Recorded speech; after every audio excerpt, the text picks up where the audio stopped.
Krishna everyone, happy Kartik to all of you. तो आज जो हम करेंगे कार्तिक के कोर्स में, आज हम कर रहे हैं गजेंद्र मोक्षकम। ठीक है, सो हम करेंगे श्रीमद् भागवतम से गजेंद्र मोक्ष की पूरी कहानी पढ़ेंगे और थोड़ा उसका अंडरस्टैंडिंग समझेंगे कि क्या बेसिकली यह है। सो सबसे पहले मंगलाचरण। ओम अज्ञानतिमिरान्धस्य ज्ञानञ्जनशलाकया चक्षुरुन्मिलितं येन तस्मै श्री गुरुवे नमः। नमो ओं विष्णुपादाय कृष्णपृष्ठाय भूतले श्रीमते भक्तिवेदांत स्वामीति नामिने। नामस्ते सरस्वते देवे गौरवाणी प्रचारिणी निर्विशेष शून्यवादी पाश्चात्य देशतारिणी। जय श्री कृष्ण चैतन्य प्रभु नित्यानंद श्री अद्वैत गदाधर श्रीवासादि गौर भक्त वृंदा। अब हम गजेंद्र पे पूरी कहानी का पहले एक संक्षिप्त सुनेंगे कि श्रीमद् भागवतम में श्रील प्रभुपाद ने इसके बारे में क्या लिखा है। तो अध्याय 2 स्कंध जो ये कैंटो है वो है 8th कैंटो का अध्याय 2 गजेंद्र का संकट। इस स्कंध के द्वितीय, तृतीय एवं चतुर्थ अध्याय में ये बताया गया है कि श्री भगवान ने किस तरह चतुर्थ मुनि के राज्य काल में हाथियों के राजा गजेंद्र को संरक्षण प्रदान किया। इस द्वितीय अध्याय में बताया गया है कि जब हाथियों का राजा अपनी पत्नियों के साथ जल विहार कर रहा था तो सहसा एक घड़ियाल मगरमच्छ ने उस पर आक्रमण कर दिया और गजेंद्र ने अपनी रक्षा के लिए श्री भगवान के चरण कमलों पर आत्मसमर्पण कर दिया। क्षीर सागर के मध्य में एक अत्यंत ऊंचा तथा सुंदर पर्वत है जिसकी ऊंचाई 10,000 योजन अर्थात 80,000 मील है। ये पर्वत त्रिकुट कहलाता है। त्रिकुट पर्वत की घाटी में एक सुरमय उद्यान है जिसका नाम ऋतुमत है, जिसे वरुण ने बनाया है। इस क्षेत्र में एक अत्यंत सुंदर सरोवर भी है। एक बार हाथियों का प्रमुख अपनी पत्नियों के साथ उस सरोवर में जल विहार करने गया जिससे जलचरों में हलचल मच गई। इससे उस सरोवर के अत्यंत बलशाली प्रमुख घड़ियाल ने तुरंत ही हाथी के पांव पर झपट्टा मार दिया। इस तरह हाथी तथा घड़ियाल में भीषण युद्ध छिड़ गया। यह युद्ध 1000 वर्षों तक चलता रहा। उसमें ना तो हाथी मरा ना घड़ियाल, किंतु चूंकि वे जल में थे अतः धीरे धीरे हाथी का बल घटने लगा और घड़ियाल का बल बढ़ता रहा। इससे घड़ियाल को अधिक अधिक प्रोत्साहन मिलता रहा। तब अपने आप को असहाय पाकर एवं अपनी रक्षा का अन्य साधन न देखकर हाथी ने श्री भगवान के चरण कमलों की शरण ग्रहण की। तो जो ये है संक्षिप्त में स्टोरी। तो अब हम इसके जो है श्लोक भी पढ़ेंगे। श्री शुक उवाच आशत गिरवरो राजंस त्रिकुटा इति विश्रुतः शीर्दोने व्रतः श्रीमं योज अयुतम उच्चरितः। इसका अर्थ है, शिला सुखदेव गोस्वामी ने कहा, हे राजन, त्रिकुट नामक का एक विशाल पर्वत है। ये 10,000 योजन ऊंचा है। चारों ओर से क्षीर सागर द्वारा घिरे होने के कारण इसकी स्थिति अत्यंत रमणीक है। तावता विस्त्रः पार्य त्रिभः सिंहे पयोनिधिं तीसा कहम रोचायन अस्ते रूपयासा हिरण्मयी अनस्या कुकुम्भा सर्व रत्नधातु विचित्रः नानाद्रुमा लता गुल्मेर निर्क्षोर निर्हासंभासम। पर्वत की लंबाई तथा चौड़ाई समान है। इसकी 3 प्रमुख चोटियां हैं जो लोहे, चांदी तथा सोने की बनी है। सारी दिशाएं एवं आकाश को सुंदर बनाती हैं। पर्वत में अन्य चोटियां भी हैं जो रत्नों तथा खनिजों से पूर्ण है और सुंदर वृक्षों, लताओं एवं झाड़ियों से अलंकृत है। पर्वत के झरने से जो ध्वनि उत्पन्न होती है वह सुहावनी है। इस प्रकार ये पर्वत सभी दिशाओं में सुंदरता को बढ़ाते हुए खड़ा है। तो ये पूरे उस एरिया का जो वर्णन है, वो पर्वत कैसा है, कैसी सारी चीज़ें हैं। आगे सचावनी यजमानगृही संतात पया उर्मिभिः करोति सम आलम भूमिम हरिम मृकात्संभिः। सॉरी, मेरी संस्कृत इतनी अच्छी नहीं है, मैं बस प्रयास कर रही हूँ कि हम इसको इकट्ठे पढ़ सकें। पर्वत की तलहटी की भूमि सदैव दूध की लहरों से प्रक्षालित होती रहती है। जो 8 दिशाओं में उत्तर, दक्षिण, पूर्व, पश्चिम तथा उनके बीच की दिशाओं में मरकट मणियों उत्पन्न करती रहती हैं। तात्पर्य श्रील प्रभुपाद द्वारा श्रील प्रभुपाद की जाए। हम श्रीमद् भागवतम से पता चलता है कि समुद्र कई प्रकार के हैं। कहीं दूध का सागर है, कहीं सुरु का सागर है, तो कहीं धृत तेल या मीठे जल का सागर है। इस तरह इस ब्रह्मांड में नाना प्रकार के समुद्र हैं। आधुनिक विज्ञानी अपने समिति ज्ञान के बल पर इन कथनों को चुनौती नहीं दे सकते। वे हमें किसी भी ग्रह के विषय में पूरी जानकारी नहीं दे सकते, यहाँ तक कि जिस ग्रह पर हम रह रहे हैं उसके विषय में भी नहीं। किंतु इस श्लोक में हम समझ सकते हैं कि यदि किन्हीं पर्वतों की घाटियाँ दुग्ध में प्रक्षालित हों तो उसमें मरकट मणियाँ उत्पन्न होती हैं। किसी में इतना सामर्थ्य नहीं कि पूर्ण पुरुषोत्तम भगवान द्वारा संचालित भौतिक प्रकृति के कार्यकलापों की नकल कर सके। तो कैसे बताया गया है कि कैसे वो है, और कितना ज्ञान दिया गया है कि हमें इस पृथ्वी के बारे में कंप्लीट ज्ञान नहीं है, तो श्रीमद् भागवतम में और डिफरेंट प्लैनेट्स के बारे में भी ज्ञान है, और कैसे हम जो एलियंस हैं कि नहीं, कैसे प्लैनेट्स हैं, अर्थ के अलावा कहीं लाइफ एग्जिस्ट करती है कि नहीं, तो इसका प्रमाण दिया गया है कि ऐसा होता है और ऐसा है। अगर वो हमारी आंखों के सामने नहीं आ रहा, इसका मतलब वो एग्जिस्ट नहीं करता, वो है, और इसका प्रमाण श्रीमद् भागवतम में दिया गया है। सिद्धाचरण गांधे गंधर्व विद्याधरा महोर्गः किन्नरे अप्सरोभिश्च कृधाभिर्जुस्त कांधरा। उच्च लोकों के निवासी सिद्ध, चारण, गंधर्व, विद्याधर, उरग, किन्नर तथा अप्सराएं इस पर्वत पर क्रीड़ा करने के लिए जाते हैं। इस तरह पर्वत की सारी गुफाएं स्वर्गलोक के निवासियों से भरी रहती हैं। तात्पर्य श्रील प्रभुपाद द्वारा श्रील प्रभुपाद की जाए। जिस प्रकार सामान्य लोग खारे लवण सागर में क्रीड़ा करते हैं, मतलब नमक वाले ओशन में, उसी प्रकार उच्च लोगों के निवासी क्षीर सागर में जाते हैं। तो जैसे हम ओशन की टाइड्स में जाते हैं, वैसे ही जो हायर प्लैनेट्स के जो इनहैबिटेंट्स हैं, जो वहाँ के रहते हैं, वो क्षीर सागर में जाते हैं पिकनिक मनाने। वे क्षीर सागर में तैरते हैं और त्रिकुट पर्वत की गुफाओं में नाना प्रकार की क्रीड़ाओं का आनंद लेते हैं। यत्र संगीता सनादे नंदगुहम अमस्या अभिगृजन्ति हर्याः संलग्नि पर संख्या। गुफाओं में स्वर्ग के निवासी के गायन की गूंजती हुई ध्वनियों के कारण वहाँ के सिंह, जिन्हें अपनी शक्ति पर अति गर्व है, असहाय ईर्ष्या के कारण ये सोचकर गर्जना करते हैं कि वहाँ पर कोई अन्य सिंह वैसे ही दहाड़ रहा है। तात्पर्य श्रील प्रभुपाद द्वारा श्रील प्रभुपाद की जाए। उच्चतर लोकों में न केवल विभिन्न प्रकार के मनुष्य ही हैं, अपितु सिंह तथा हाथी जैसे पशु भी हैं। वहाँ वृक्ष हैं और वहाँ की धरती मरकटों से बनी है। ऐसा है पूर्ण पुरुषोत्तम भगवान की सृष्टि।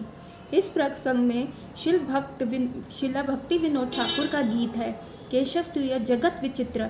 हे केशव, आपकी सृष्टि रंग बिरंगी तथा नाना किस्मों से पूर्ण है। भूविज्ञानी, वनस्पति विज्ञानी तथा अन्य तथा कथित विज्ञानी ग्रह मंडलों के विषय में तर्क वितर्क करते हैं, किंतु अन्य ग्रहों की विविधताओं का अनुमान न लगाने पाने के कारण वे झूठे ही ये कल्पना करते हैं कि इस ग्रह को छोड़कर अन्य सारे ग्रह शून्य हैं, निर्जित हैं तथा धूल में भरे हैं। इस तरह वे ब्रह्मांड में विद्यमान विभिन्न किस्मों का अनुमान तक न लगा सकने पर भी अपने ज्ञान से गर्वित रहते हैं और अपने ही जैसे बुद्धि के स्तर वाले लोगों द्वारा विद्वान माने जाते हैं। जैसे कि श्रीमद् भागवतम में कहा गया है, भौतिकवादी नेताओं की प्रशंसा कुत्ते, सूकर, ऊंट तथा गधे करते हैं। वो स्वयं भी बड़े पशु हैं। मनुष्य को बड़े पशु द्वारा प्रदत्त ज्ञान में संतुष्ट नहीं होना चाहिए, प्रत्युत उसे श्रील सुखदेव गोस्वामी जैसे सिद्ध पुरुष से ज्ञान प्राप्त करना चाहिए। महाजनों येन गथा सपथ्य। हमारा कर्तव्य है कि महाजनों के उपदेश का पालन करें, और महाजनों की संख्या 12 है, और श्रील सुखदेव गोस्वामी ने उनमें एक कहा है,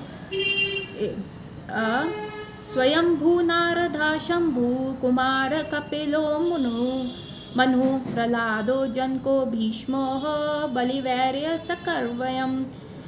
ये सारे 12 जो ये हैं, ये जो हमारे हैं, ये 12 हमारे महाजन हैं। तो यहाँ कहा जा रहा है कि जो साइंटिस्ट हैं वो ये नहीं देख पाते कि यहाँ इस पृथ्वी में प्रॉपर प्लानट एक्सप्लेन नहीं कर पाते, और क्योंकि वो बाहर के प्लानट्स में भी लाइफ को एक्सप्लेन नहीं कर पाते, तो इसलिए वो इस कंक्लूजन पे आते हैं कि पृथ्वी के सिवा और किसी भी प्लानिटरी सिस्टम में क्या है, जीवन हो नहीं सकता। और इसलिए वो ये चीज़ सिद्ध कर देते हैं, तो बाकी जो मनुष्य उन्हीं की स्तर की बुद्धि रखने वाले हैं वो इस चीज़ को मान लेते हैं और कहते हैं वाओ कितना अच्छा है, कितनी प्रशंसा करते हैं। और ऐसी जो प्रशंसा होती है तो उनको कंपैरिजन किया गया है डॉग से, पिग से, ऊँट से, कैमल से और गधे की तरह। मतलब ऐसे इन जो हमारे सो कॉल्ड एग्जॉल्टेड साइंटिस्ट है, श्रीमद् भागवतम उनको खंडन करती है और कहती है कि ऐसे लोगों का अनुसरण करने से अच्छा है हमें 12 महाजनों का अनुसरण करना चाहिए। 12 महाजनों में से कौन है?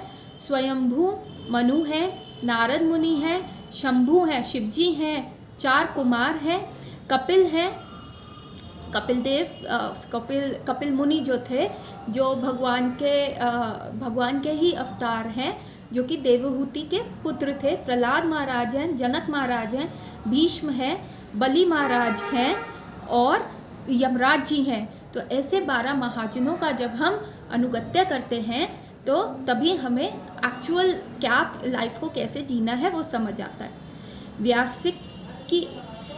व्यासकी ही शिला सुखदेव गोस्वामी हैं, और व्यासकी मतलब यहाँ पे सुखदेव गोस्वामी का भी नाम है कि उन्होंने कहा कि मैं भी, ठीक है, वे जो कुछ भी कहते हैं वह कथात्मक है, ये पूर्ण ज्ञान है, ठीक है। कमिंग टू श्लोक नंबर 7।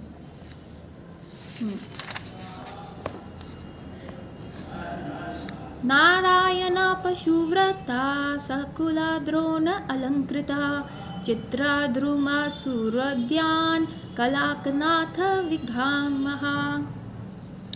त्रिकुट पर्वत के नीचे की घाटियाँ अनेक प्रकार की जंगली जानवरों से सुशोभित है, और देवताओं के उद्यानों में जो वृक्ष हैं उन पर नाना प्रकार के पक्षी सुरीली तान से चहकते रहते हैं।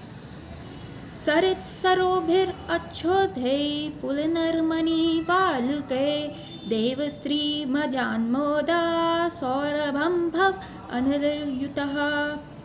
त्रिकुट पर्वत में अनेक नदियाँ तथा झीलें हैं जिनका तट बालू के कणों से, बालू मतलब रेत के कणों से सदृश छोटे छोटे रत्नों से ढके रहते हैं। वहाँ पे रत्न से तट ढके हुए हैं। उनका जल मणियों की भांति निर्मल है। जब देव ललनाएं उनमें स्नान करती हैं तो जल तथा पवन उनके शरीर से सुगंध ग्रहण कर लेता है, जिससे वायुमंडल और भी सुगंधित हो जाता है। तात्पर्य शिला प्रभुपाद द्वारा, शिला प्रभुपाद की जय। इस भौतिक जगत में भी अनेक प्रकार के जीव हैं। पृथ्वी लोक के जीव सामान्यतः अपने शरीरों की दुर्गंध रोकने के लिए बाहर से सुगंधित पदार्थ लगाते हैं, किंतु यहाँ हम पाते हैं कि देवताओं की स्त्रियाँ की शारीरिक सुगंध से नदियाँ, झीलें, वायु तथा त्रिकुट पर्वत का सारा वातावरण भी सुगंधित हो उठता है।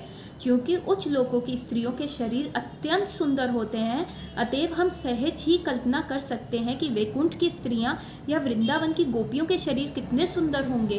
तो उच्च स्तर की गोपी जो लेडीज़ हैं वो इतनी सुंदर है, जो हेवन में लेडीज़ रहती हैं वो इतनी सुंदर है, उनसे ज़्यादा सुंदर है वैकुंठ की लेडीज़, और वैकुंठ की लेडीज़ से सुंदर है वृंदावन की गोपियाँ जो गोलका वृंदावन में रहती हैं। और सबसे सुंदर कौन है? वो है हमारी श्रीमती राधा रानी। तो आप इमेजिन भी नहीं कर सकते कि इतना ज़्यादा सौंदर्य है।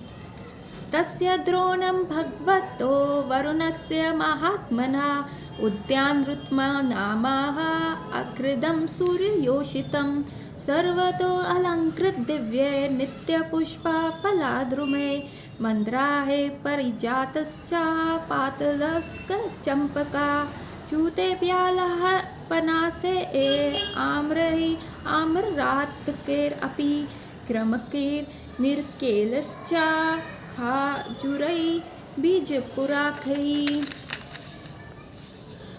मधुकैशालतलिश्च तमलेर असन अर्जुन अष्ट्रिदुम्बारा प्लक्षे वतः किं शुका चंदना विचुमारिधा को वृद्धा सरलं सुर दुर्भिः द्रक्ष्के शूरं भाजम्भि भद्रै अक्षभय मलय। यहाँ कितने प्रकार के फलों का वर्णन दिया हुआ है। त्रिकुट पर्वत की घाटी में ऋतुमत नामक एक उद्यान था। उस उद्यान महान भक्त वरुण का था और वह देवांगनाओं का क्रीड़ा स्थल था। यहाँ सभी ऋतुओं में फूल फल उगते रहते हैं। इसमें मंदार, पारिजात, पाटल, अशोक, चंपक, अम्रविशेष, पियाल, पनस, आम, अमृतक, कुम्रू, नारियल, खजूर तथा अनार मुख्य थे। वहाँ पर मधुक, ताड़, तमाल, असन, अर्जुन, अरिष्ट, उदंबर, प्लक्ष, बरगद, किशुंका तथा चंदन के वृक्ष थे। वहाँ पर पिचुमर्द, कोविदार, सरल, सुरदारू, अंगूर, गन्ना, केला, जम्बू, बद्री, अक्ष, अभय तथा आंवले भी थे।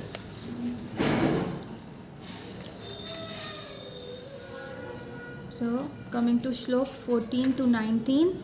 बिल्वहे कपिथर जम्भीर व्रतो भालात् कादभिः तस्मिन् सरासुपूलं लसत् कंचन पंकजं कुमोदपाला खलारा सातपत्र श्रियोजितं मत्सत्पदा निर्गुष्टं शुक्तेश्च कलास्वना हंसाक्रन्तवाकृन्नं चक्रवही सारसेरपि जलकूटा कोस्यस्ति दत्युतः कुलकूजितं मतस्य कच्छपासञ्चार चलत् पद्मारहाप्या कादम्बावे तस्नला निपवञ्जुलकैर्वृतं कुण्डले कुरुबाक्षुके हि शीर्षहि कुज्जेन्दुधा कुंजाके हि सर्वयुधिभिः नागा पुनाकः जतिभिः मल्लिका शस्तपति च माधवी जलकादिभिः शोभितं तिर्यश्चान्यैर्नित्यतुभिरलं द्रुमहे। इसका है अर्थ। उस उद्यान में एक विशाल सरोवर था जो चमकीले सुनहरे कमल के फूलों से तथा कुमुद, कलहर, उत्पन्न एवं शतपत्र फूलों से भरा था, जिनसे पर्वत की सुंदरता में वृद्धि हो रही थी। उस उद्यान में बिल, कपिथ, जंबीर तथा भलातक वृक्ष भी थे। मदमत भौरे मधुपान कर रहे थे और अत्यंत मधुर ध्वनि में गान करने वाले पक्षियों की चहचहाट के साथ भी गुनगुना रहे थे। सरोवर में हंसों, कारंडवों, चक्रवाकों, सारसों, जलमुर्गियों, दूतियों, कोष्टियों तथा अन्य चहचहाते पक्षियों के झुंड थे। मछलियाँ तथा कछुओं के इधर उधर तेजी से गति करने से कमल के फूलों में जो परागकण गिरे थे उसे जल सुशोभित था, मतलब कमल के फूलों के ऊपर जो ड्रॉप्स आ रही थी। सरोवर के चारों ओर कदम, पुष्प, वेतस पुष्प, नल, नीप, वज्लक, कुंद, कुर्बक, अशोक, शीर्ष, कुटज, इंगुद, कुंभज, स्वर्णयुति, नाग, पुगनाग जाति, मल्लिका, शतपत्र, जलका तथा माधवी लताएं थी। इतना तो देखो पूरी बॉटनी हो गई यहाँ पे। इतनी सारी प्रजातियाँ, स्पीशीज तो श्रीमद् भागवतम में ही आ गई हैं। सरोवर के तट पे ऐसे वृक्षों की भली भांति अलंकृत थे जो सभी ऋतुओं में फूल तथा फल देने वाले थे। इस तरह पूरा पर्वत भव्य रूप में सजा हुआ था। तात्पर्य श्रील प्रभुपाद द्वारा श्रील प्रभुपाद की जाए। त्रिकुट पर्वत की नदियाँ तथा सरोवरों के एक ऐसे विशद वर्णन के यह निर्णय निकलता है कि पृथ्वी पर ऐसे उत्कृष्ट सौंदर्य का कोई जोड़ नहीं मिलता, किंतु अन्य ग्रहों में ऐसे अनेक आश्चर्य हैं। उदाहरणार्थ हमें ज्ञात होता है कि वृक्ष 20 लाख किस्म के होते हैं, किंतु ये सभी पृथ्वी पर नहीं पाए जाते। श्रीमद् भागवतम ब्रह्मांड की सारी बातों का पूरा ज्ञान प्रदान करता है। इसमें न केवल इस ब्रह्मांड का वर्णन मिलता है, अपितु इस ब्रह्मांड के परे आध्यात्मिक जगत का भी विवरण दिया गया है। कोई भी व्यक्ति श्रीमद् भागवतम में वर्णित भौतिक तथा आध्यात्मिक जगतों के इन वर्णनों को चुनौती नहीं दे सकता। पृथ्वी से चंद्रमा तक जाने के प्रयास असफल हो चुके हैं, किंतु पृथ्वी के लोग ये समझ सकते हैं कि अन्य ग्रहों में क्या क्या विद्यमान है। इसके लिए किसी कल्पना करने की आवश्यकता नहीं, कोई भी व्यक्ति श्रीमद् भागवतम से वास्तविक ज्ञान ग्रहण करके संतुष्ट हो सकता है। तत्र कादा तद्गिरि कनस्रस्यः करेणुभिर्वर्णं युथापश्चरन् संकातकं किचका वेणु वित्रवात विशला गुल्मः गुल्म परुर्जन वनस्पतिम। एक बार हाथियों के अगुवा प्रमुख जो त्रिकुट पर्वत के जंगल में रह रहे थे, अपनी हथनियों के साथ सरोवर की ओर घूमने निकल पड़े। उनके अनेक पौधे, लताएं तथा गुल्मों को अनेक चुभने वाले कांटों की परवाह ना करते हुए रौंद डाला। तो अब आ रहा है हाथियों का झुंड। गजेंद्र की पूरी फैमिली आ रही है इंजॉय करने के लिए, पिकनिक इंजॉय करने के लिए। यद्गंधा मत्रात् धरद्यो गजेन्द्रः व्याघ्रः दयो वयाल मार्ग शक्षद्गः मनोहगास च अपि भयद्रवन्ति सौगौर कृष्णा सरभाश्चर्यः। ये हाथी की कृपा से लोमड़ी, भेड़िया, भैंसे, भालू, सूकर, गोपुच, सेब, बंदर, खरगोश, हिरन तथा अन्य छोटे पशु जंगल में अन्यत्र विचरण करते रहते थे। वे उनसे भयभीत नहीं रहते थे। ऐसा सॉरी पिछला श्लोक का। उस हाथी का गंध पाकर ही सारे अन्य हाथी, बाघ तथा अन्य हिंसक पशु जैसे सिंह, गेंडा, सर्प एवं सफ़ेद तथा काले सरब भय से भाग जाते। यहाँ तक कि चमड़ी हिरन भी भाग निकले। मतलब उस हाथी के आते ही जो थे बिग जो वाइल्ड एनिमल्स थे वो भाग जाते थे, उनकी सुगंध, बॉडी की सुगंध पाते। इसलिए जो छोटे छोटे एनिमल्स थे वो आराम से मस्ती में घूमते रहते थे। ठीक है। विक्रह वराह मिश्रः साल्य गोपुच्या सल्वृक् अन्यत्र शूद्र हरिणये शाश्वत्यास चरन्ते अभित्य यद अनुग्रहण। जो हमने पहले का मीनिंग पढ़ा था वो इसका था। इस हाथी की कृपा से लोमड़ी, भेड़िया, भैंस, भालू, सूकर, गोपच, सेही, बंदर, खरगोश, हिरन तथा अन्य छोटे पशु जंगल में अन्यत्र विचरण करते थे। वे इससे भयभीत नहीं रहते थे। तात्पर्य श्रील प्रभुपाद द्वारा, श्रील प्रभुपाद की जय। लगभग सभी पशु इस हाथी के नियंत्रण में थे। फिर भी यद्यपि वे भय रहित होकर विचरण कर सकते थे, किंतु सम्मान के कारण वे उसके समक्ष खड़े नहीं रहते थे। सग्रम तपथा करभि केनोर्भि व्रतो मध्युच कराभिर अनुत्रुतः गिरिम गरिमा पार्थः प्रकाम्प्ययम् निषेव्यामनो अलंकृत मदासने सरो अनिल पंकजा रेणु रुस्तम जिग्रहम विद्रुहम मदः विहिवलक्षण वृतः स्वयुथेन त्रशार्दितेन तत् सर्वर अभ्यासम अथागमत द्रुतम। वह हाथियों का राजा गजपति झुंड के अन्य हाथियों तथा हथनियों से घिरा था और उसके पीछे पीछे हाथी के बच्चे चल रहे थे। वह अपने शरीर के भार से त्रिकुट पर्वत को चारों ओर से कपा रहा था। उसको पसीना छूट रहा था। उसके मुंह से मद की लाड़ टपक रही थी और उसकी दृष्टि मद से भरी थी। मधु पी पी कर भौरे उसकी सेवा कर रहे थे और वह दूर से ही उन कमल फूलों के रजकणों की सुगंध का अनुभव कर रहा था जो मंद पवन द्वारा इस सरोवर से ले जाई जा रही थी।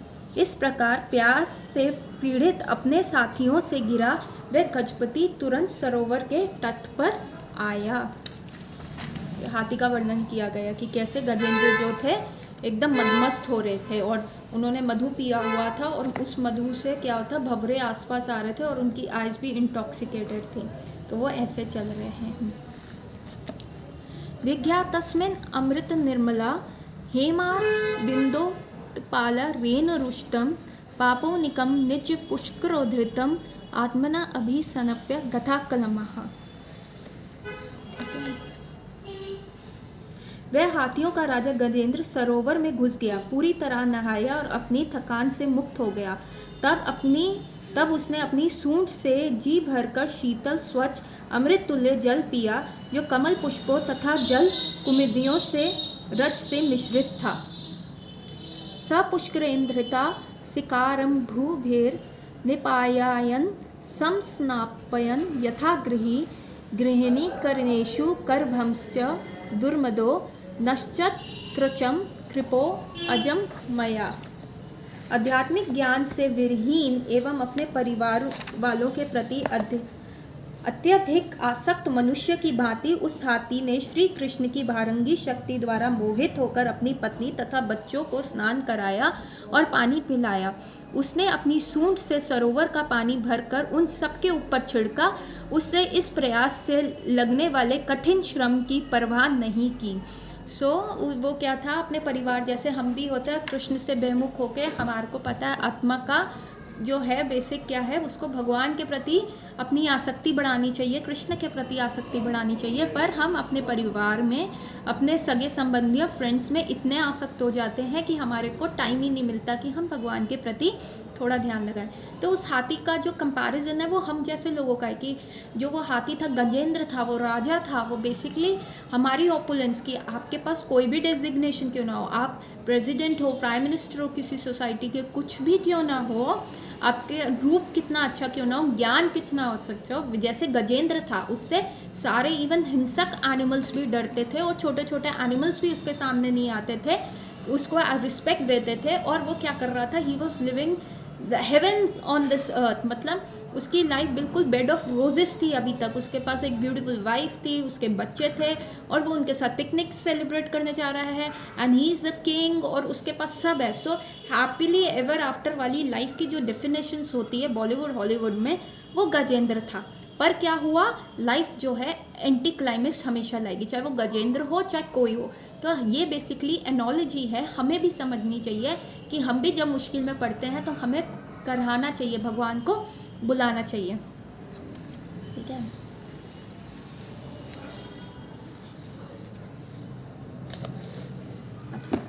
तम तत्र कशिन्नृपा देवे चोदितो गृहो बलिं चरेन् रुष्टघृतः रुषा गृहीत यच्चरन् चैवं व्यासं गतो गजो यथा बलं सो अतिभो विचकर्मये।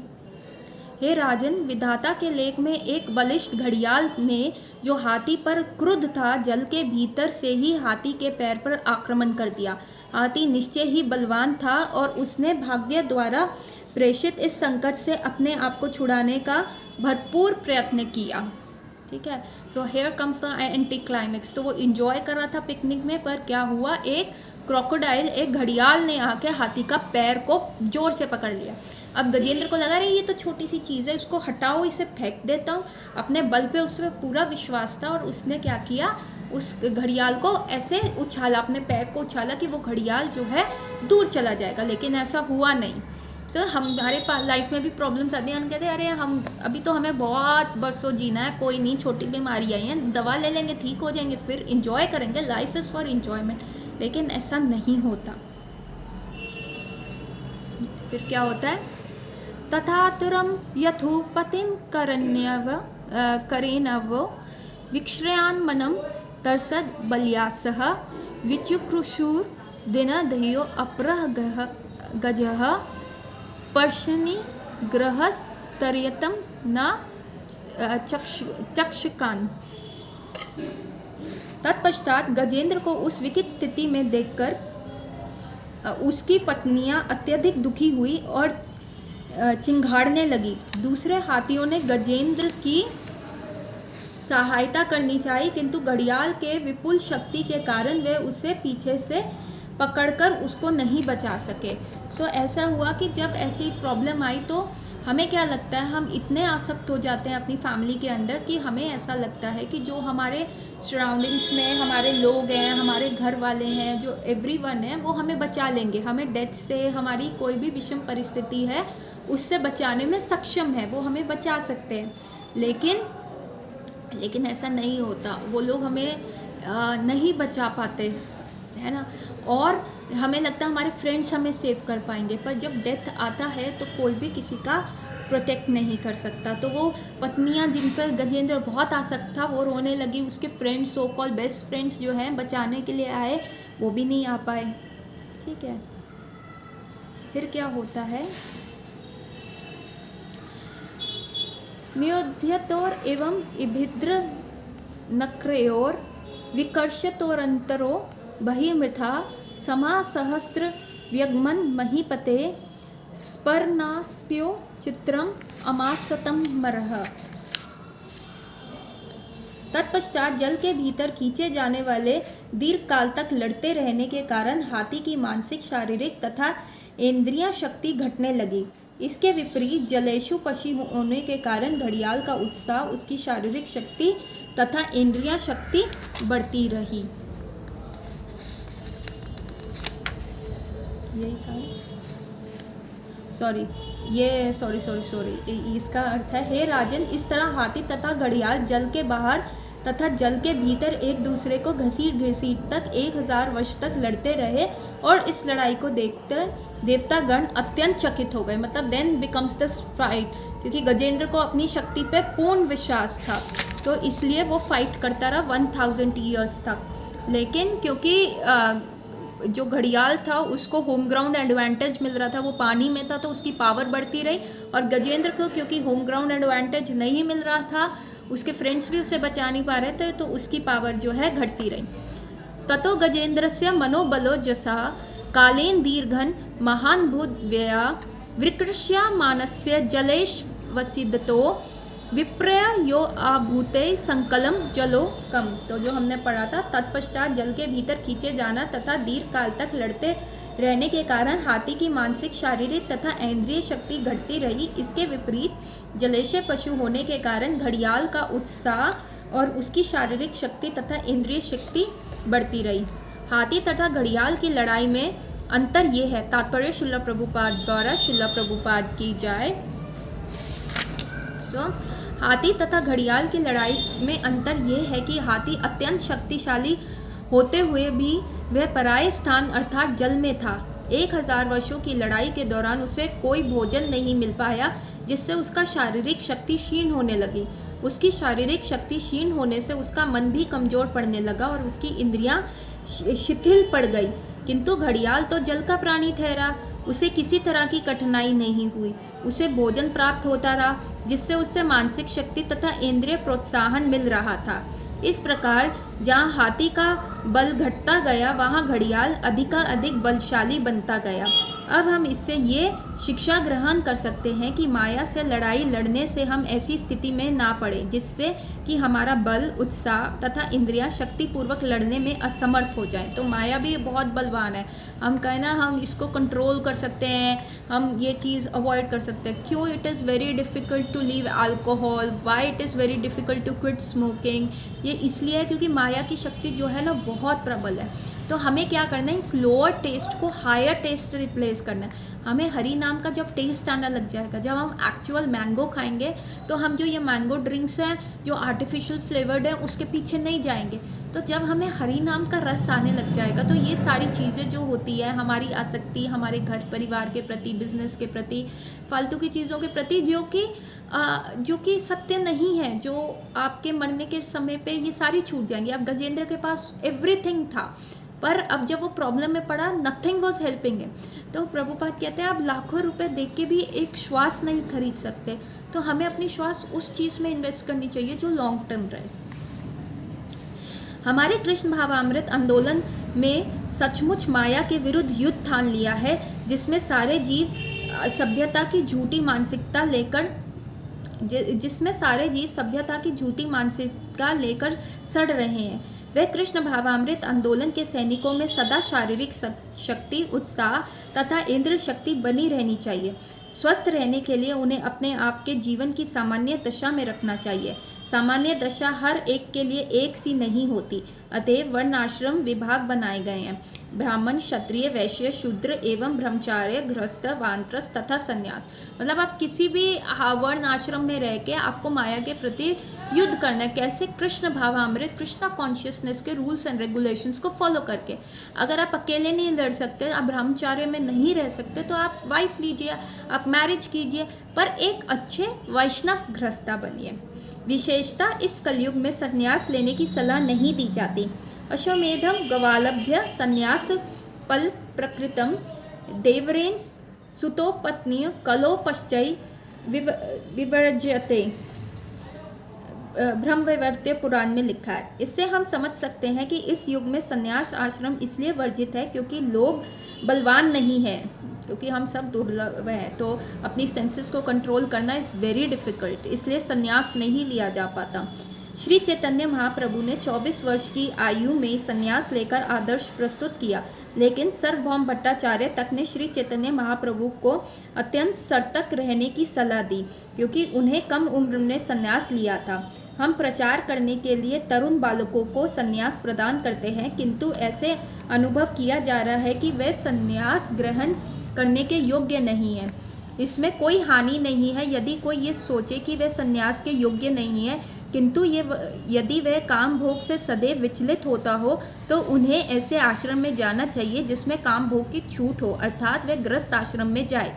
यदि कोई स्थान में आसक्त जान पड़े तो इसका अर्थ ये नहीं होता कि वे घड़ियाल रूपी माया से लड़ना बंद कर दे। मतलब अगर आप गृहस्थ आश्रम में भी हो तो आपको माया के विरुद्ध ये नहीं है कि आपने हथियार डाल दिया, आपने युद्ध करना है। हमें भगवान श्री कृष्ण के चरण कमलों की शरण ग्रहण करनी चाहिए, जैसे कि गजेंद्र ने किया था। उसी के साथ वह गृहस्थी भी बना रह सकता है यदि वह काम भोग में लिप्त रहने में संतुष्ट है। लड़ाई बंद करने की आवश्यकता नहीं है। अतएव श्री चैतन्य महाप्रभु ने संस्तुति की है, स्थाने स्थिता श्रुतिगता तनुवाद मनोभी। कोई अपने अनुकूल किसी भी आश्रम में रह सकता है, संन्यास ग्रहण करना अनिवार्य नहीं है। यदि उसका मन काम भोग से चलायमान रहता है तो वह गृहस्थ आश्रम में प्रवेश कर सकता है, लेकिन उसे लड़ाई जारी रखनी चाहिए। जो दिव्य पद को प्राप्त नहीं है उसके लिए कृत्रिम रूप से संन्यास ग्रहण करना कोई श्रेय की बात नहीं है। यदि संन्यास उपयुक्त नहीं है तो वह गृहस्थ आश्रम में प्रविष्ट होकर माया के विरुद्ध बलपूर्वक लड़ सकता है, लेकिन उसे लड़ाई बंद करके चले जाना नहीं चाहिए। तो हम अब गजेंद्र के एग्जाम्पल से सीखेंगे कि कैसे उसने माया के विरुद्ध भी लड़ाई करी, कैसे उसने किया। जब जो मटेरियल ऑपुलेंस उसके पास था उसका सहायक नहीं बना तो उसने माया के प्रति लड़ाई कैसे की। इथम गजेंद्र सा यद्यपा संकटम प्रस्याह देहि विश्व यद्रच्याय यदच्छाय उप्रयाना आत्मः विमोचने चिरम दद्याः इमं बुद्धिम अथाभ्य पद्यते। जब गजेंद्र ने देखा कि वह देव की इच्छा से घड़ियाल के चुंगल में फंसा हुआ है और बंधन में फंसकर परिस्थितियां वश असहाय है एवं अपने आप को संकट में नहीं उबार सकता है, तो वह मारे जाने से अत्यंत भयभीत हो उठा। फलस्वरूप उसे बहुत समय तक विचार किया और अंतोगत्वा वह इस निर्णय पर पहुंचा। तात्पर्य श्रील प्रभुपाद द्वारा। श्रील प्रभुपाद की जाए।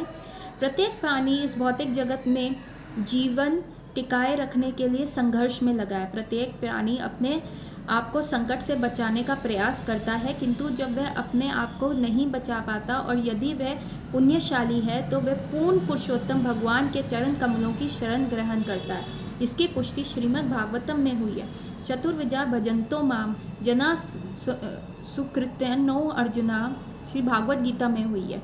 चतुर्विधा भजन्तो मां जना सुकृतनो अर्जुना अर्थो जिज्ञासुर्थार्थी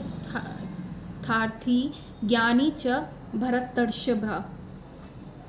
ठीक है, ये भागवत गीता का 7.16 श्लोक है। 4 प्रकार के पुण्यशाली व्यक्ति जो संकट में हो, जिन्हें धन की आवश्यकता हो, जो ज्ञान की खोज में हो तथा जो जिज्ञासु हो, अपनी रक्षा के लिए या प्रगति करने के लिए पूर्ण पुरुषोत्तम भगवान की शरण ग्रहण करते हैं। गजेंद्र ने ये संकट की घड़ी श्री भगवान के चरण कमलों की शरण ग्रहण करने का निर्णय किया। पर्याप्त विचार करने के बाद वह उसी सही निर्णय पर पहुंचा था। ऐसा निर्णय पापी व्यक्ति नहीं ले पाता।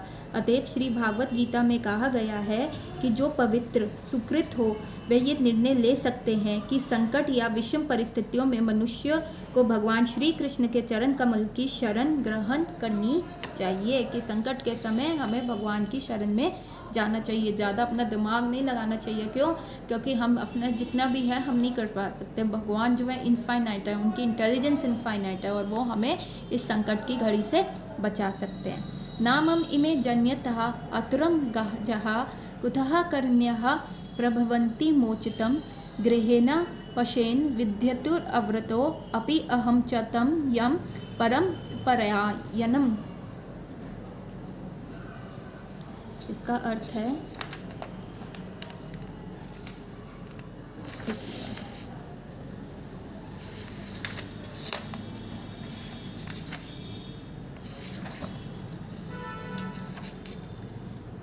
जब मेरे मित्र तथा अन्य संबंधी हाथी मुझे इस संकट से नहीं उबार सके तो मेरी पत्नियां का तो कहना ही क्या, वे कुछ नहीं कर सकती। ये विधाता की इच्छा थी कि इस घड़ियाल ने मुझ पर आक्रमण किया। तो ये गजेंद्र सोच रहे हैं, अतएव मैं उन पूर्ण पुरुषोत्तम भगवान की शरण में जाता हूँ जो हर एक को, यहाँ तक कि महापुरुषों को भी सदैव आश्रय प्रदान करते हैं। तो शिला प्रभुपाद ने बताया कि अगर आपके पुण्य कर्म, आपकी सुकृति अच्छी हो तो जब संकट के समय है तो आपका जो ध्यान होगा वो भगवान की शरण लेने का होगा, ताकि वो आपको संकट से बचा सके। तात्पर्य शिला प्रभुपाद द्वारा, शिला प्रभुपाद की जाए। ये भौतिक संसार पदम पदम यद्यपादम रूप में वर्णित है, जिसका अर्थ है कि इस संसार में पग पग पर संकट है। एक मूर्ख झूठे ही सोचता है कि वह इस भौतिक जगत में सुखी है, लेकिन वास्तव में वह सुखी रहता नहीं, क्योंकि जो ऐसा सोचता है वह मोहग्रस्त है। इसमें पग पग पर और हर क्षण खतरा होता है।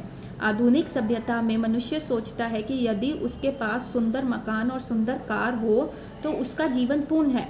पाश्चात्य देशों में, विशेषतः अमेरिका में, अच्छी कार रखना उत्तम बात है, किंतु ज्यों ही वह सड़क पर कार चलाता है तो उसके लिए खतरा बना रहता है, क्योंकि किसी भी क्षण दुर्घटना हो सकती है और वह मर सकता है। आंकड़े वास्तव में बताते हैं कि ऐसी दुर्घटनाओं में अनेक लोग मरते रहते हैं।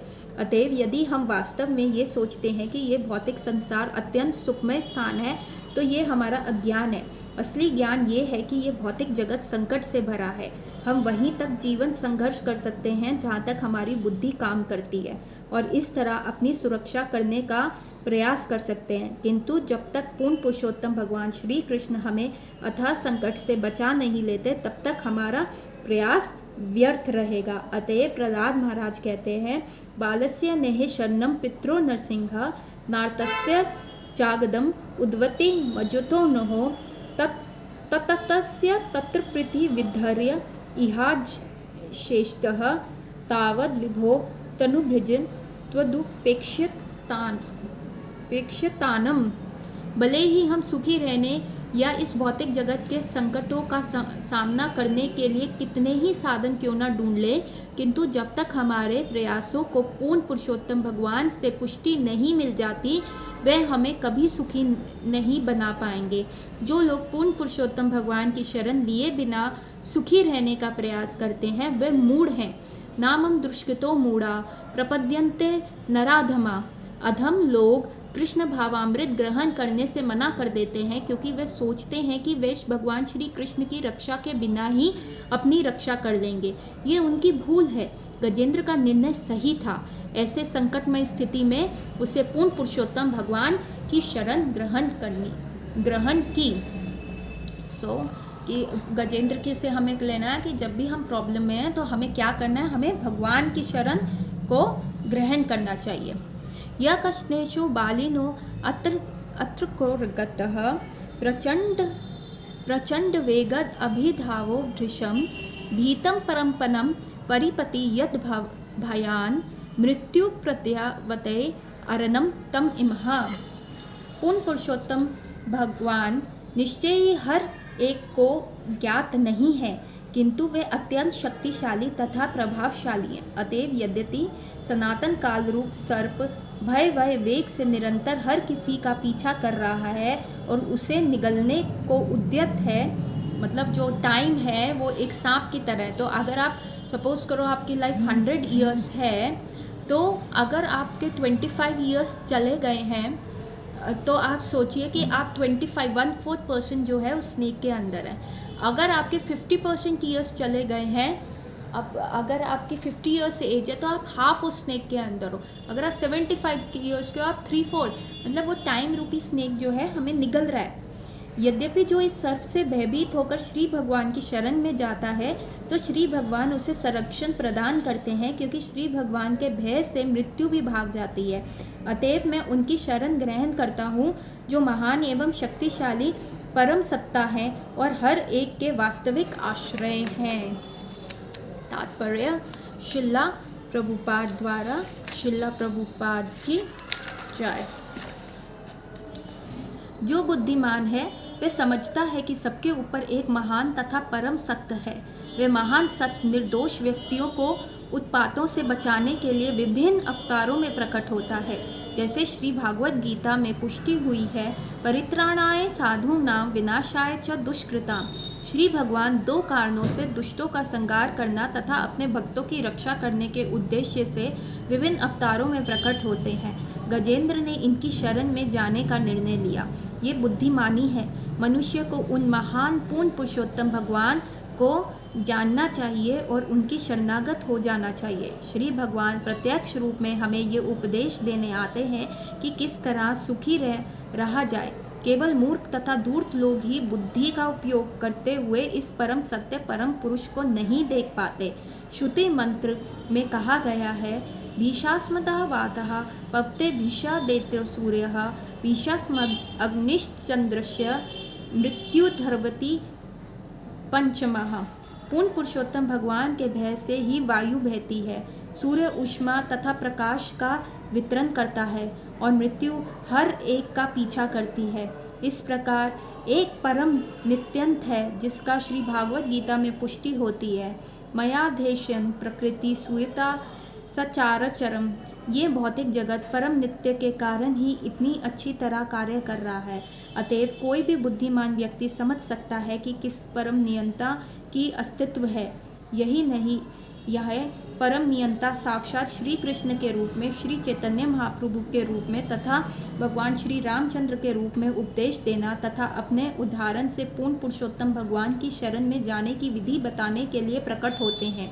फिर भी जो लोग अधम हैं, दुष्कृति हैं, वे उनकी शरण नहीं लेते। नामम दुष्कृतो मूढ़ा प्रपद्यन्ते नर अधम। मेरी शरण वो लोग नहीं लेते। श्री भागवत गीता में श्री भगवान स्पष्ट कहते हैं, मृत्यु सर्व हरश्च हम। मैं सर्वभक्षी मृत्यु हूँ। अतः मृत्यु वह प्रतिनिधि है जो भौतिक देह धारण करने वाले प्रत्येक जीव में सब कुछ छीन लेती है। कोई ये नहीं कह सकता मैं मृत्यु से नहीं डरता। ये झूठा प्रस्ताव है। हर व्यक्ति मृत्यु से डरता है, किंतु जो पूर्ण पुरुषोत्तम भगवान की शरण ग्रहण करता है वह मृत्यु से बच सकता है। कोई ये तर्क कर सकता है क्या भक्त नहीं मरता? इसका उत्तर ये है कि निश्चय रूप में भक्त को भी शरीर त्यागना होगा, क्योंकि शरीर भौतिक है। किंतु अंतर ये है कि जो श्री कृष्ण के शरण में पूर्ण रूप से जाता है और उनके द्वारा रक्षित होता है, उसका वर्तमान शरीर अंतिम शरीर होता है। उसे फिर ये भौतिक शरीर धारण करके मृत्यु के अधीन नहीं होना होता। भागवत गीता में इसका आश्वासन दिया गया है, त्यक्त्वा देहा पूर्ण जन्म नेति ममते सो अर्जुना। भक्त अपना शरीर त्यागने के बाद भौतिक शरीर स्वीकार नहीं करता, अपितु वह भगवत धाम वापस जाता है। हम सदा संकट में रहते हैं, क्योंकि किसी भी क्षण मृत्यु हो सकती है। ऐसा नहीं है कि गजेंद्र की मृत्यु से भयभीत था। ऐसा नहीं है कि गजेंद्र ही मृत्यु से भयभीत था। हर एक को मृत्यु से डरना चाहिए, क्योंकि हर एक व्यक्ति काल रूपी घड़ियाल द्वारा पकड़ा जाता है और किसी भी क्षण मर सकता है। अतएव सर्वोत्तम मार्ग यही है कि भगवान श्री कृष्ण की शरण ग्रहण की जाए और इस भौतिक संसार के जीवन संघर्ष से बचा जाए, जिसमें मनुष्य को बारंबार जन्म लेना और मरना पड़ता है। इसी ज्ञान तक पहुंचना जीवन का चरम लक्ष्य है। तो ये हमने चैप्टर 2 कंप्लीट किया। अब हम चैप्टर 3 जो है गजेंद्र मोक्षकम की आगे की स्टोरी जानते हैं। तो देखते हैं हमारा कितना और कवर होता है, क्योंकि ये बहुत है और कार्तिक का काउंटडाउन शुरू हो गया है, तो जितना ज़्यादा हम कवर कर सकें उतना अच्छा है। इस अध्याय में गजेंद्र की स्तुतियों का वर्णन हुआ है। गजेंद्र की समर्पण स्तुति। ऐसा प्रतीत होता है कि गजेंद्र पूर्व जन्म में इंद्रदुम्न नामक मनुष्य था जिसने परमेश्वर की एक स्तुति सीखी हुई थी। सौभाग्यवश उसे वह स्तुति स्मरण हो आई और वह मन ही मन उनका जप करने लगा। सर्वप्रथम उसने पूर्ण पुरुषोत्तम भगवान को नमस्कार किया, किंतु घड़ियाल द्वारा आक्रमण के फलस्वरूप अपने विषम स्थिति के कारण ठीक से स्तुति न कर सकने के लिए उसने अपनी असमर्थता व्यक्त की। फिर भी उसने मंत्र का जाप करने का प्रयास किया और निम्नलिखित उचित शब्दों में अपनी बात कह सुनाई। पूर्ण पुरुषोत्तम भगवान समस्त कारणों के कारण है। वह आदि पुरुष है जिससे प्रत्येक वस्तु पैदा हुई है। वह इस विराट जगत के मूल कारण है और सारा विश्व उन्हीं पर टिका है। तो भी वे दिव्य हैं क्योंकि वे इस भौतिक जगत में सब कुछ अपनी बहिरंगा शक्ति के मध्य से करते हैं। वह आध्यात्मिक जगत वैकुंठ या गोलका वृंदावन में सदैव स्थित रहते हैं, जहाँ वे अपनी सनातन लीलाओं में मग्न रहते हैं। ये भौतिक जगत उनकी बहिरंगा शक्ति या भौतिक प्रकृति का प्रतिफल है जो उनके निर्देश में कार्य करती है। इसी कारण से सृजन, पालन तथा संहार होता है। श्री भगवान सदा विद्यमान रहते हैं। अभक्त के लिए उसे समझ पाना दुर्लभ है। यद्यपि दिव्य पूर्ण पुरुषोत्तम भगवान सबके लिए अनुभव गम्य है, एक्सपीरियंस कर सकते हैं, लेकिन जो अपनी बुद्धि ज़्यादा लगाता है, जो भौतिकवादी पुरुष हैं, वो उनको समझ नहीं पाते। किंतु केवल शुद्ध भक्ति उनकी उपस्थिति तथा कार्यकल्पों का अनुभव कर पाता है। वे जन्म, मृत्यु, जरा तथा व्याधि से सर्वथा मुक्त है। निसंदेह यदि कोई इस भौतिक जगत में उनकी शरण ग्रहण करता है तो वह भी इस दिव्य पद को प्राप्त होता है। श्री भगवान श्री भक्तों के संतोष के लिए परित्रणाय साधूनाम प्रकट होते हैं और अपने कार्यकल्पों को प्रदर्शित करते हैं। उनका प्राकट्य, तिरोधान तथा उनकी अन्य लीलाएं तनिक भी भौतिक नहीं होती। जो भी इस रहस्य को जानता है वह भगवत धाम में प्रवेश कर सकता है। श्री भगवान में सारे प्रतिकूल तत्वों का समंजन होता है। वे प्रत्येक हृदय से स्थित रहते हैं। वे हर वस्तु के नियामक हैं, सारे कार्यों के साक्षी हैं और समस्त जीवों के आदि स्रोत हैं। निसंदेह सारे जीव उनके अंश हैं क्योंकि वे महाविष्णु के उद्गम हैं जो इस संसार में रहने वाले सारे जीवों के स्रोत हैं। श्री भगवान हमारी इंद्रियों के कार्यों का अवलोकन कर सकते हैं क्योंकि श्री भगवान ही कृपा से ही वे कार्य कर सकती हैं। हमारी इंद्रियां भी जो है भगवान की इच्छा से ही चलती हैं और भौतिक फल प्राप्त करती हैं। यद्यपि वे प्रत्येक वस्तु के आदि स्रोत हैं किंतु उनको कोई भी उपजात द्रव्य उनका स्पर्श नहीं कर पाता। इस प्रकार वह उस सोने की खान के समान है जो आभूषणों से स्वर्ण का उद्गान होता है किंतु स्वयं आभूषण से भिन्न है। श्री भगवान की पूजा पंचरात्र में बताई विधि से की जाती है। वे हमारे ज्ञान के उद्गम है, हमें मुक्ति प्रदान करने वाले हैं। अतएव हमारा कर्तव्य है कि हम भक्तों के उपदेशों के अनुसार, विशेषतः गुरु के उपदेश के अनुसार उन्हें समझें।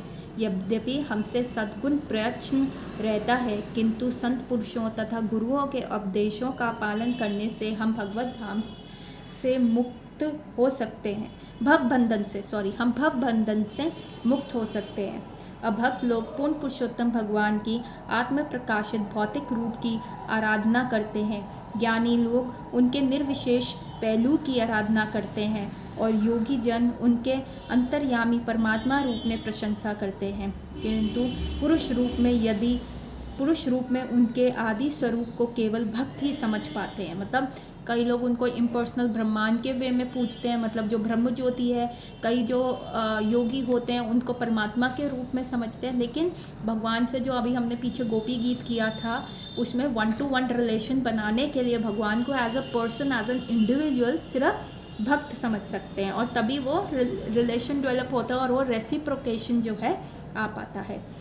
पूर्ण पुरुषोत्तम भगवान बद्ध जीवों के अंधकार को भागवत गीता में दिए गए अपने उपदेशों द्वारा दूर करने में समर्थ हैं। वे दिव्य गुणों के सागर हैं। वे आत्मबुद्धि से मुक्त हुए पुरुषों द्वारा ही समझे जा सकते हैं। वे अपनी अहेतु की कृपा से बद्ध जीव को भव बंधन से छुड़ाकर भगवत धाम वापस भेज सकते हैं और अपना निजी पार्षद बना सकते हैं। फिर भी शुद्ध भक्त भगवत धाम वापस जाने की इच्छा नहीं रखता। वह तो इसी भौतिक जगत में सेवा करके ही प्रसन्न रहता है। एक शुद्ध भक्त पूर्ण पुरुषोत्तम भगवान से किसी वस्तु की याचना नहीं करता। उसकी एकमात्र प्रार्थना यही रहती है कि वह जीवन की भौतिक धारणाओं से छूटकर श्री भगवान के दिव्य प्रेमा भक्ति में लगा रहे। इस प्रकार गजेंद्र ने सीधे पूर्ण पुरुषोत्तम भगवान की स्तुति की और उसने उन्हीं देवताओं में से एक समझने की गलतफहमी नहीं की। उन्हें देवताओं पूर्ण पुरुषोत्तम भगवान को देवताओं से मिक्स मैच करने की गलतफहमी नहीं की। उसे देखने कोई भी देवता नहीं आए, यहाँ तक कि ब्रह्मा या शिव भी नहीं आए। प्रत्युतः गरुड़ पर आसीन साक्षात पूर्ण पुरुषोत्तम भगवान श्री नारायण उनके समक्ष प्रकट हुए। गजेंद्र ने अपनी सूंड उठाकर उनका अभिवादन किया और श्री भगवान ने तुरंत ही घड़ियाल समेत जिसने उसका पांव पकड़ रखा था उसे जल के बाहर निकाल दिया। तब श्री भगवान ने उस घड़ियाल को मार डाला। इस तरह गजेंद्र की रक्षा हुई। तो इस चैप्टर में हम ये डिस्कस करेंगे। हम कितना कर सकते हैं, 2-3 श्लोक करते हैं, then we will end our class. Shri Badri Narayan उवाचः, मतलब सुखदेव गोस्वामी का है। एवं व्यवस्थितो बुद्ध्या सामध्या मनोहृदये जाजपा परम जाप्यम प्रागजन्महे अनुस्कृतम। शीला सुखदेव गोस्वामी ने आगे कहा, तत्पश्चात गजेंद्र ने अपने मन पूर्ण बुद्धि के साथ अपने हृदय में स्थिर कर लिया और उस मंत्र का जाप करना प्रारंभ किया जिसे उसने इंद्रद्युम्न के रूप में अपने पूर्व जन्म में सीखा था और जो भगवान श्री कृष्ण की कृपा से उसमें स्मरण था। तात्पर्य शिला प्रभुपाद द्वारा शिला प्रभुपाद की जाए। ऐसे स्मरण का वर्णन श्री भागवत गीता में इस प्रकार हुआ है।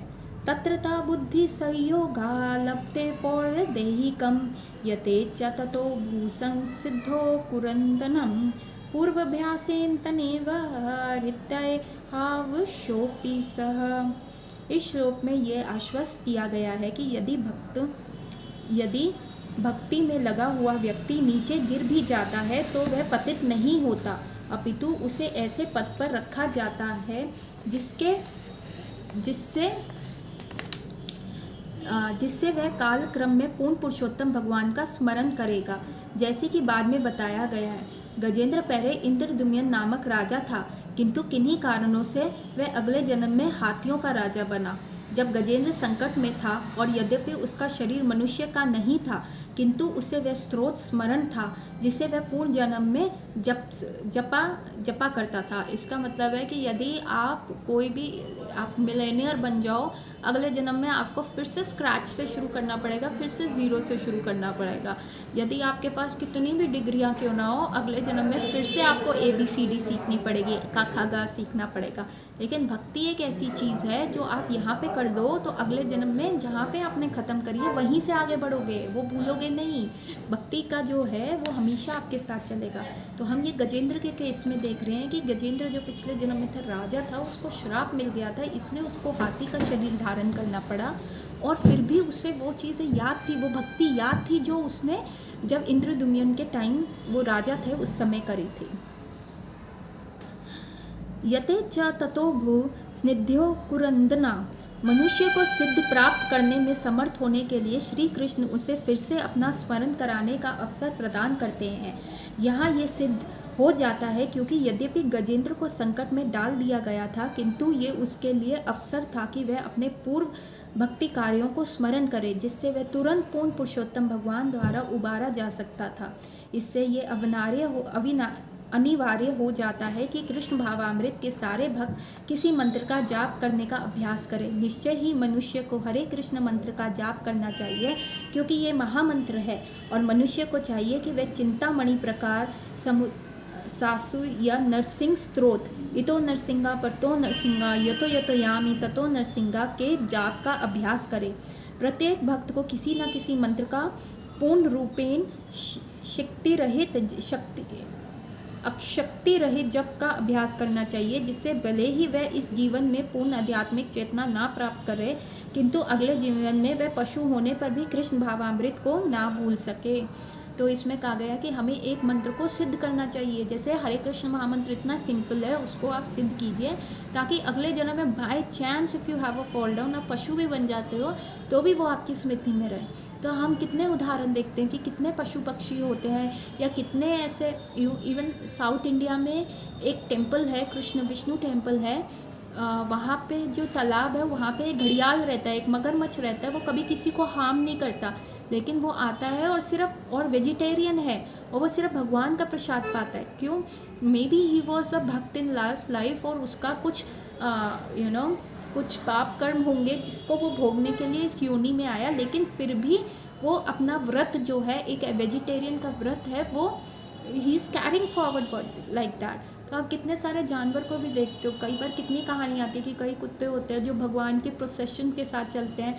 कभी जैसे सुबह जब प्रभात फेरियाँ जारी होती हैं या कुछ भी ऐसा जा रहा होता है, तो वो कुत्ते जो होते हैं भगवान का प्रसाद पाते हैं और उनकी फेरी के साथ चलते हैं। सो ऐसा कितने सारे एग्जाम्पल्स हैं। तो उन्होंने क्या किया, वो मंत्र याद किया हुआ है और उनके वो हृदय में प्रकाशित है, उनको स्मरण रहता है, क्योंकि इंटेलिजेंस भी जो है भगवान से आती है और आप भूलना, फॉरगेटफुलनेस भी भगवान से आती है। लेकिन यदि आप भक्ति करोगे तो वो इंटेलिजेंस आपको रहेगी और आपको वो चीज़ याद रहेगी। निसंदेह भक्त को प्रयास करना चाहिए कि वह इस जीवन में कृष्ण भावना को पूर्ण करे, क्योंकि भगवान श्री कृष्ण को तथा उनके उपदेशों को समझ लेना मात्र ही मनुष्य इस शरीर छोड़ने के बाद भगवत धाम को वापस जा सकता है। यदि किसी का पतन भी हो तो भी कृष्ण भावामृत का अभ्यास व्यर्थ नहीं जाता। उदाहरण, अजामिल ने बचपन में अपने पिता के निर्देशों में नारायण के नाम के जप का अभ्यास किया था, किंतु बाद में अपनी युवा अवस्था में उसका पतन हो गया। वे शराबी, स्त्रीगामी, चोर तथा उचक्का बन गया। यद्यपि उसने अपने पुत्र नारायण को बुलाने के लिए नारायण के नाम का उच्चारण किया, फिर भी पाप कर्मों से लिप्त होकर वह उन्नत कर गया। अतएव हमें किसी भी परिस्थिति में हरे कृष्ण मंत्र का जाप करना नहीं भूलना चाहिए। इससे हम बड़े से बड़े संकट में सहायता मिलेगी, जैसे कि हम गजेंद्र के जीवन में पाते हैं। एक यहाँ पे अजामिल की स्टोरी का वर्णन किया गया है कि कैसे एक अजामिल था, तो उसने क्या किया था, वो जो था ब्राह्मण था, लेकिन जैसे जैसे वो बड़ा हुआ उसने अपने फादर के दिए हुए सारे मंत्रों का त्याग कर दिया और वो शराबी बन गया, वैश्या का संग करने लगा, जिसकी वजह से क्या हुआ, उसका पतन हो गया। और लेकिन क्योंकि उसके पूर्व जन्म की मतलब इसी जन्म में उसकी सुकृति ऐसे थी, तो किसी गुरु महाराज ने आके, किसी पंडित ने आके कहा कि तुम अपने छोटे बेटे का नाम ना नारायण रख लो। तो उसने उनका नाम नारायण लिख लिया। और जब उसके मृत्यु का समय आया और वो बहुत ज़्यादा डर रहा था कि क्या हो रहा है, डर से हम उस व्यक्ति को बुलाएंगे ना जिसको हम अपना फ्रेंड समझते हैं, तो उसकी ना अपने छोटे बेटे से आसक्ति थी। तो हालांकि वो अपने बेटे का नाम बोल रहा था नारायण नारायण, पर डेथ के मोमेंट पे जब उसने भगवान का नाम लिया तो क्या हुआ, विष्णु दूत आ गए। जबकि यमराज भी वहाँ आए हुए थे, यमदूत भी वहाँ आए हुए थे, पर विष्णु दूतों ने उसको यमदूतों के वहाँ जाने नहीं दिया। इसलिए पहले ज़माने के लोग जो थे इस अजामिल की कथा को सुनकर अपने बच्चों का नाम भगवान के नाम पे रखते थे। ये देखिए, इतना ये स्टोरी उस चीज़ को बताती है कि आपने अगर लाइफ में थोड़ी सी भी भक्ति करी है तो वो कभी वेस्ट नहीं जाएगी, ना इस लाइफ टाइम में ना दूसरी लाइफ टाइम में।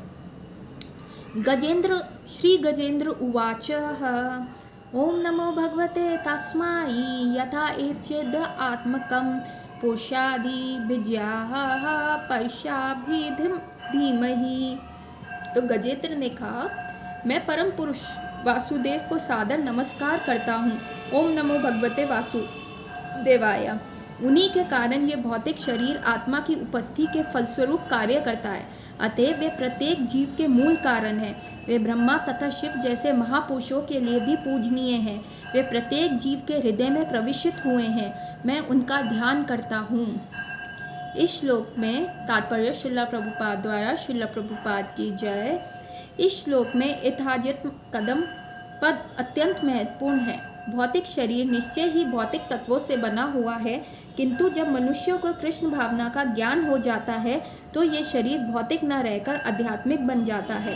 भौतिक शरीर इंद्र भोग के लिए है, किंतु आध्यात्मिक शरीर श्री भगवान के दिव्य प्रेममयी सेवा में लगा रहता है। अतएव जो भक्त श्री भगवान की सेवा में लगकर निरंतर उन्हीं का चिंतन करता रहता है, उसके शरीर को कभी भी भौतिक नहीं मानना चाहिए। इसलिए आदेश दिया गया है, गुरुशा नरमति, गुरु को कभी भी भौतिक शरीरधारी सामान्य मनुष्य नहीं समझना चाहिए। अर्च विषयो शिलाधि, प्रत्येक व्यक्ति जानता है कि मंदिर का अर्च विग्रह पत्थर का बना होता है, किंतु ये सोचना अपराध है कि अर्च विग्रह मात्र पत्थर है। इसी प्रकार गुरु के शरीर को भौतिक अवयवों से बना सोचकर अपराध है।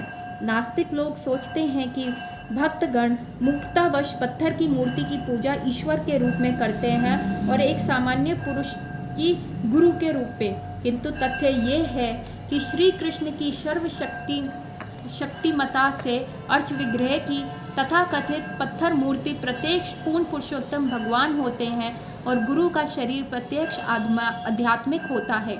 ऐसा शुद्ध भक्त को जो अन्य भक्त में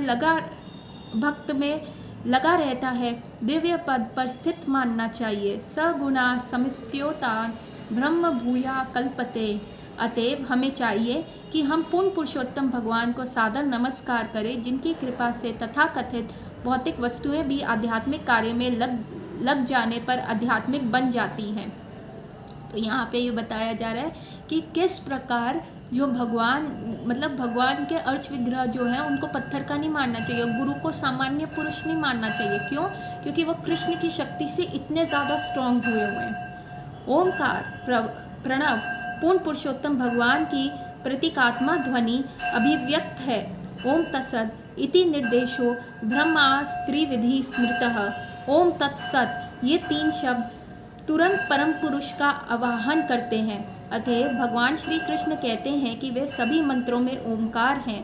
सारे वैदिक मंत्रों का उच्चारण तुरंत श्री भगवान को इंगित करने के लिए ओमकार से प्रारंभ होता है, कि मतलब सारे मंत्र जो है ओम से शुरू होते हैं। और ओम जो होता है श्रीमद् भागवत गीता में कहा गया, ओम कृष्ण जो है ओम को रिप्रेजेंट करते हैं। जो ओम है वो कृष्ण को रिप्रेजेंट करते हैं, कि भगवान कृष्ण जो है वो ओमकार है। तो आप कोई भी ओम नमः शिवाय भी ले लो, तो जो ओम है वो पहले भगवान कृष्ण को समर्पित है। उदाहरण श्री भागवतम में शुभ आरंभ में ओम नमो भगवते वासुदेवाय से होता है। पूर्ण पुरुषोत्तम भगवान वासुदेव एवं ओमकार में कोई अंतर नहीं है। हमें ये समझने में सतर्क रहना चाहिए कि ओमकार किसी निरंकार का सूचक नहीं है। ओमकार कोई निरंकार का सूचक नहीं है। निसंदेह इस श्लोक में तुरंत ओम नमो भगवते आया है। पूर्ण पुरुषोत्तम भगवान एक व्यक्ति हैं। इस तरह ओमकार परम पुरुष का स्वरूप है। ओमकार का अर्थ निराकार नहीं होता, जैसे कि मायावादी चिंतक मानते हैं। पुरुषाय शब्द में यहाँ ये स्पष्ट रूप से व्यक्त है। ओमकार से संबंधित परम सत्य परम पुरुष है, वे निरंकार नहीं है। यदि वे पुरुष न होते तो वह इस ब्रह्मांड के बड़े बड़े आगमनी नियामकों को कैसे नियंत्रित करते। यद्यपि ब्रह्मा जी, शिव जी तथा विष्णु इस ब्रह्मांड के सर्वोपरि नियंता हैं, किंतु भगवान श्री विष्णु को शिव जी तथा ब्रह्मा जी भी नमस्कार करते हैं। इसलिए इस श्लोक में परेशाय शब्द का उपयोग हुआ है, जो ये सूचित करता है कि पूर्ण पुरुषोत्तम भगवान बड़े बड़े देवताओं द्वारा भी आराध्य हैं। परेशाय का अर्थ है परमेश्वर। ब्रह्मा जी तथा शिव जी ईश्वर या महान नियंता है, किंतु भगवान श्री विष्णु परमेश्वर है, अर्थात परम नियंता है। तो हम एक और श्लोक करके एंड करेंगे।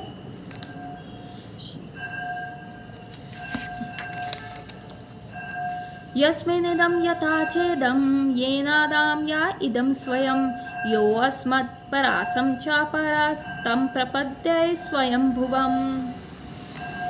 श्री भगवान ही वह परम धरतल हैं जिन पर प्रत्येक वस्तु टिकी हुई है।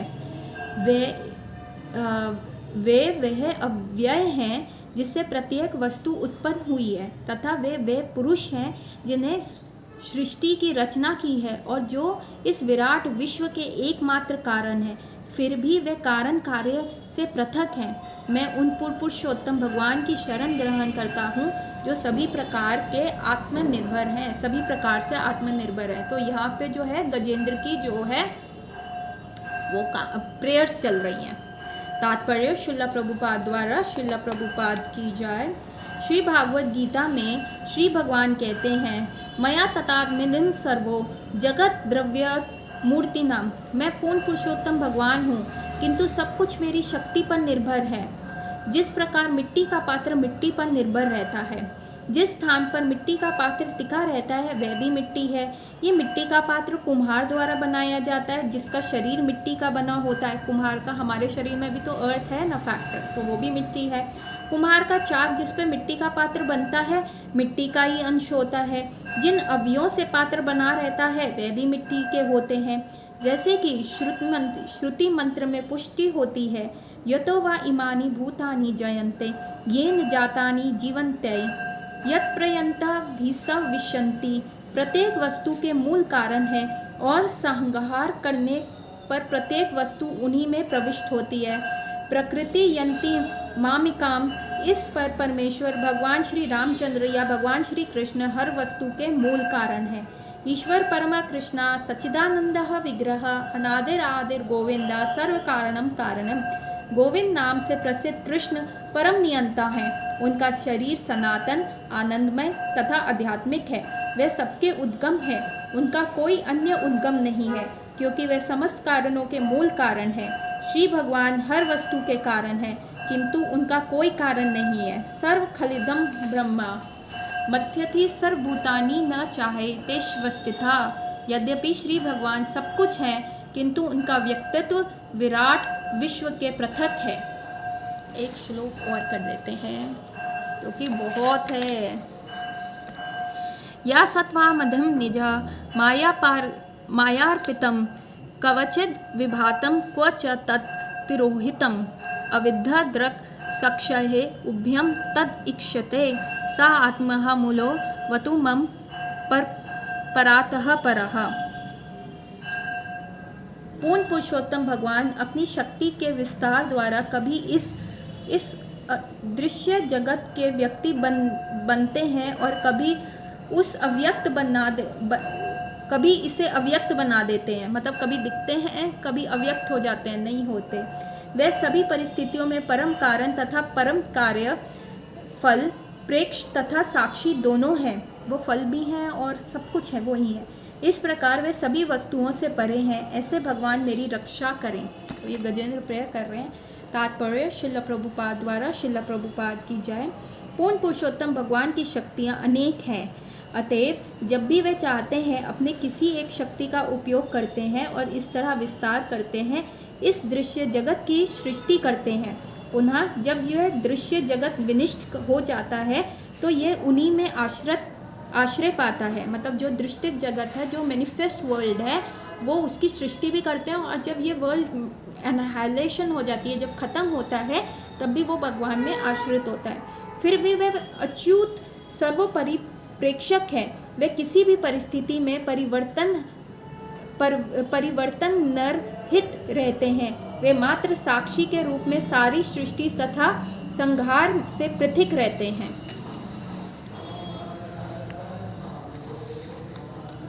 कालेन पनाचतम इतेषु कृष्टसनो लोकेषु फलेषु च सर्वहितेषु तमस्तदैः गहनम गभीरम यस्तस्या परे अभिवृच विभु।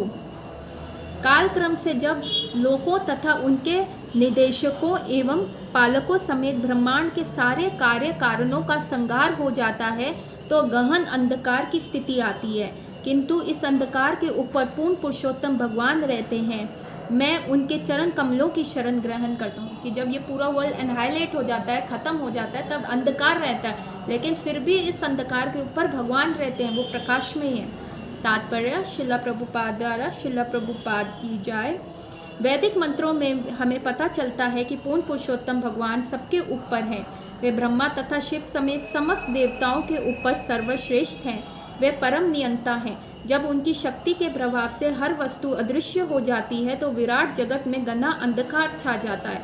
किंतु श्री भगवान सूर्य प्रकाश हैं, जैसे कि वैदिक मंत्रों में पुष्टि हुई है।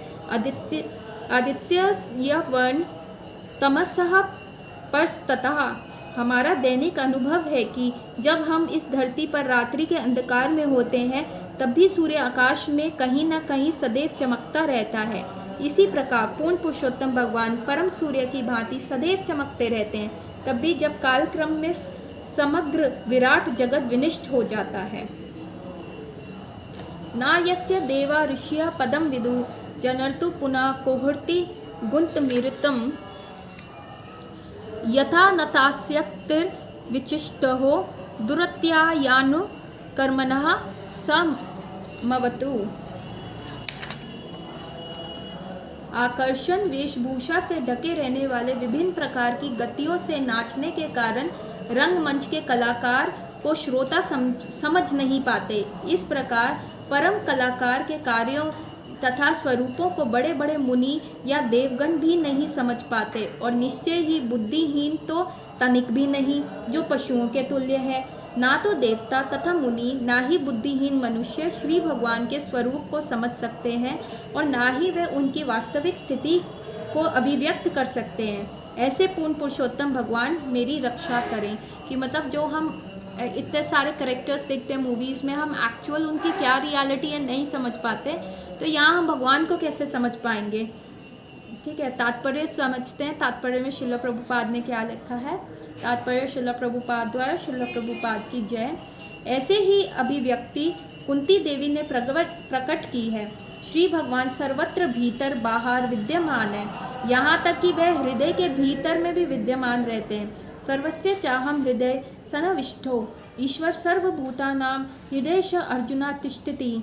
इस प्रकार ये सूचित किया गया है कि श्री भगवान को प्रत्येक हृदय में ढूंढे जा सकते हैं।